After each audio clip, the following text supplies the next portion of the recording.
Hi everyone, इस video में हम डिस्कस करने वाले हैं how to set up a planted aquarium without soil. So ये हम सॉइल वाला भी डिस्कस करेंगे, बट इस वीडियो में our main focus would be on the planted aquarium without the soil or aqua soil. So as I have shown you in my earlier videos, the tank which I have right now is the one which does not have soil in it. It has plants, but there is no soil. So soil की ज़रूरत aquarium में हमें ये समझना होगा इसलिए होती है क्योंकि सॉइल जो है, स्पेशली एक्वा सॉइल जो है, जो आती है, वो न्यूट्रिएंट्स प्रोवाइड करती है हमारे प्लांट्स को, जिससे कि उनकी ग्रोथ होती है। तो दो तरीके के प्लांट्स होते हैं, एक होते हैं वाटर कॉलम फीडर्स और एक होते हैं soil feeders, root feeders. So root feeders वो प्लांट्स हैं जो कि सॉइल से ही अपना न्यूट्रिएंट्स लेते हैं ग्रोथ के लिए, और वाटर कॉलम फीडर्स होते हैं जो वाटर कॉलम में जो न्यूट्रिएंट्स अवेलेबल हैं उनसे वो अपनी ग्रोथ कर सकते हैं। सो इस वीडियो में हम बात करने वाले हैं कि वाटर कॉलम फीडर्स प्लांट जो हैं उस एक्वेरियम को सेटअप कैसे करना है। तो इसके लिए 3-4 एसेंशियल चीज़ें हैं जिनको आप नोट कर सकते हैं। सबसे पहले तो आपको अपना टैंक का साइज़ डिसाइड करना है कि अगर आपको मिनिमम मीडियम साइज टैंक चाहिए, स्मॉल चाहिए या फिर लार्ज साइज टैंक चाहिए, क्योंकि आपके टैंक पे डिपेंड करेगा द अमाउंट ऑफ ग्रेवल जो आपका लगेगा। ग्रेवल हमारा बेस में जो मटेरियल यूज़ होता है, जो कि आप डस्ट यूज़ कर सकते हैं, सैंड यूज़ कर सकते हैं, या ग्रेवल जो फाइन ग्रेवल होती है बहुत, उसको यूज़ कर सकते हैं। ज़्यादा बड़ी ग्रेवल नहीं होनी चाहिए, फाइन ग्रेवल बारीक जो बिल्कुल होती है ना, जैसे रिवर सैंड हो गई, रिवर पेबल्स हो गए, छोटे छोटे बहुत ज़्यादा, तो वो प्रेफर करेंगे हम। सेकेंडली दूसरा हमारा सबस्ट्रेट मैंने आपको बता दिया कि फ़ाइन जितना हो सकता है ना, कि आप सैंड यूज़ कर सकते हैं या फिर आप ग्रेवल में बिल्कुल फाइन ग्रेवल यूज़ कर सकते हैं, बड़ी ग्रेवल नहीं होनी चाहिए। सेकेंडली आपको प्लांट्स डिसाइड करने हैं कि आपको वाटर कॉलम फीडर्स प्लांट्स उसके लिए चाहिए होंगे एक प्लांटेड एक्वेरियम के लिए without soil. So water column feeders में बहुत सारे एग्जांपल्स हैं, जैसे कि मैंने आपको पहले भी टैंक में अपने दिखाया है कि मेरे पास वाटर विस्टेरिया था पहले, हाइड्रेला होता है, वाटर स्प्राइट होता है। इसके अलावा आपको बहुत सारे प्लांट्स मिल जाएंगे। जैसे मेरे पास मेरे पुराने एक टैंक में एक वीडियो भी है, उसमें भी आप देख सकते हैं, मैंने काफ़ी सारे उसमें प्लांट्स लगा रखे थे, और इसमें आपको प्लांट्स मिल जाएंगे। और अगर आपको ये भी कन्फ्यूजन हो कि अगर आपके आसपास कोई शॉप हो, या कई जगह मैं पहले जहाँ रहता था वहाँ पे आसपास इतनी शॉप्स नहीं थी जहाँ पे प्लांटेड एक्वेरियम में या जैसे प्लांट्स मिलते थे जहाँ पे एक्वेरियम्स में, तो आप अमेज़ॉन से ख़रीद सकते हैं। There is a site named bunny cart, उससे आप ऑनलाइन जाके वहाँ से प्लांट्स ले सकते हैं। वो आपको अफोर्डेबल प्राइसेस पे शिपमेंट प्रोवाइड कर सकते हैं प्लांट्स की।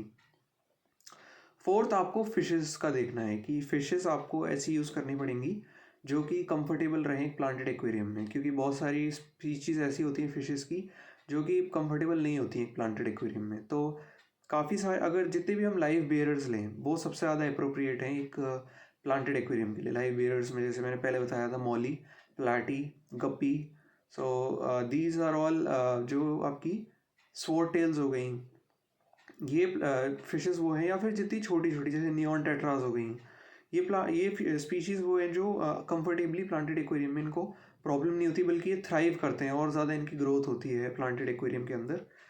तो ये फिशेस आपको रखनी है, और मैं आपको प्रेफर करूँगा कि अगर आपको ये डिसाइड करना है कि कितने फिशेस रखनी है अपने प्लांटेड एक्वेरियम में, चाहे साइज़ कितना भी हो, तो मेरे हिसाब से आपको 3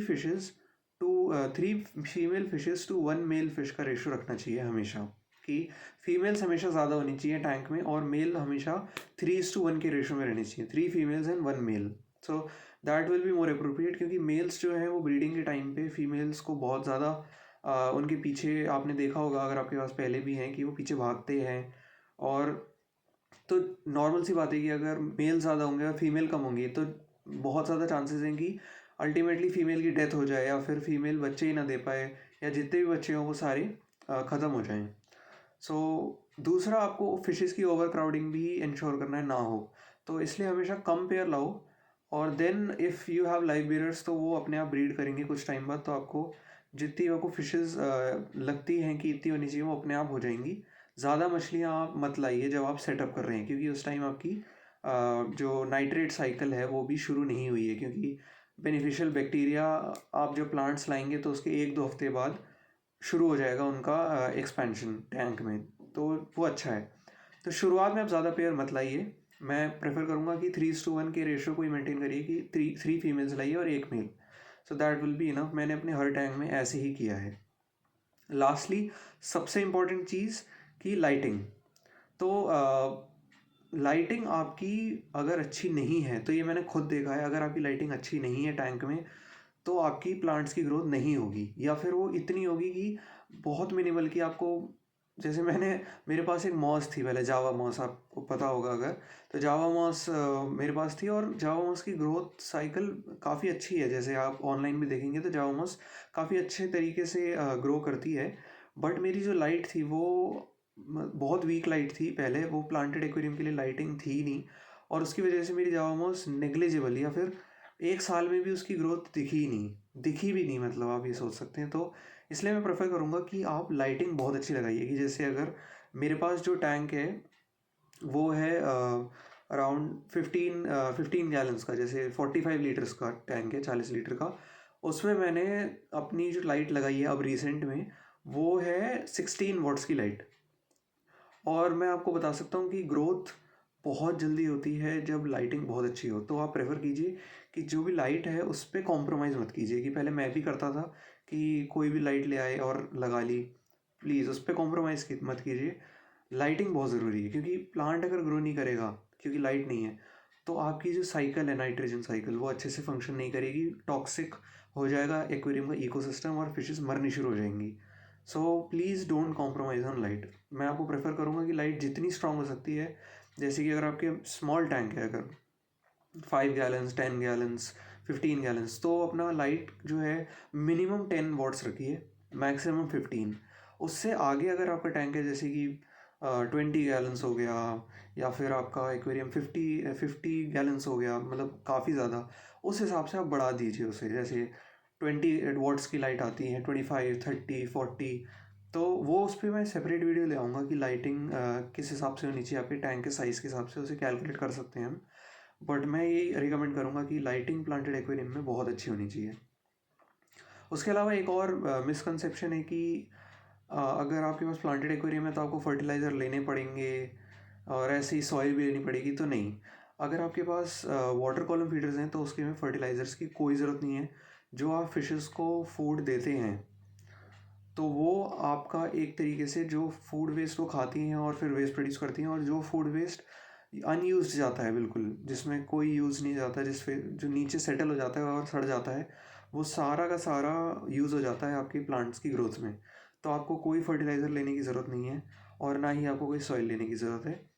तो गाइज ये हमारा वीडियो थी एक टैंक के ऊपर जो हमारी वाटर कॉलम फीडर्स प्लांट्स पे बेस्ड है, कि उसको सेटअप कैसे किया जाए। So these are also steps, and please try this, and if you have success, please do tell me in the comment section. I'll be very happy to suggest you if you encounter any problem with following this topic. Thank you guys.